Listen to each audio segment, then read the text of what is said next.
Piotr. Acabou a paciência.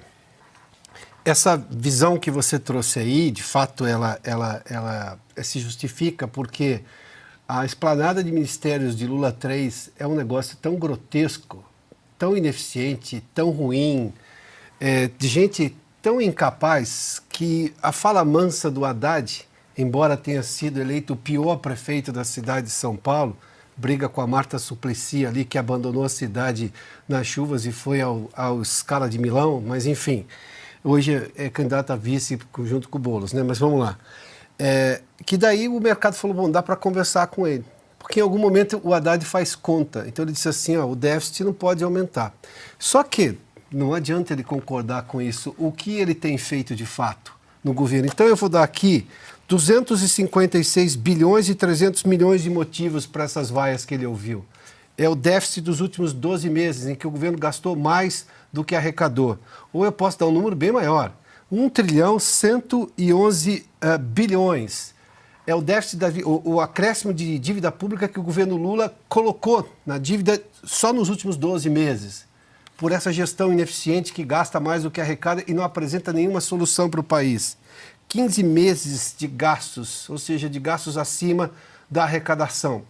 Gestão Haddad na economia, não é só a gestão Lula, é a gestão Haddad, que ele obviamente não consegue trazer absolutamente o governo para um mínimo de, digamos, austeridade fiscal, de respeito ao dinheiro do contribuinte, para usar uma expressão mais clara.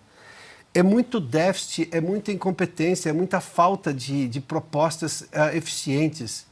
Boa parte, talvez as únicas garantias ou melhoras que houve na economia, e até essas agências de risco escrevem lá, são pelas reformas. As reformas foram feitas no governo Temer e no governo Bolsonaro.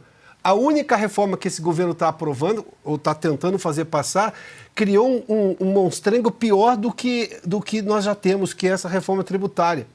Ou seja, não tem reforma nenhuma do presidente Lula ainda, do governo Lula. Então, se você tem um benefício agora, é o que se chama na economia de carrego estatístico, né? Você tem uma situação boa lá, ela permanece, porque você não muda a economia da noite para o dia. Mas hoje a gente vê pelas vaias que a paciência acabou. Esse sujeito que vende seguros vai lá e talvez não esteja conseguindo vender porque as pessoas perderam renda, ou começam a desistir das coisas, ou começam a fechar negócios. Fechar, eu estou dizendo de baixar a porta, não de fazer o negócio prosperar porque, olha, deu certo. Conseguimos aqui um dia, ou não é nada disso. Acabou a paciência, Brau, é só isso, acabou a paciência. Não sei se existia muito lá atrás, mas agora as pessoas estão dispostas, como já mencionou o Alexandre aqui, a mesmo num momento, num lugar ali em que, obviamente, alguma cortesia sempre é uma concessão de todo mundo, coletiva, nem lá mais as pessoas estão dispostas a demonstrar essa cortesia, porque estão desesperadas com a situação do país na gestão Haddad na economia, e na gestão Lula no governo como um todo.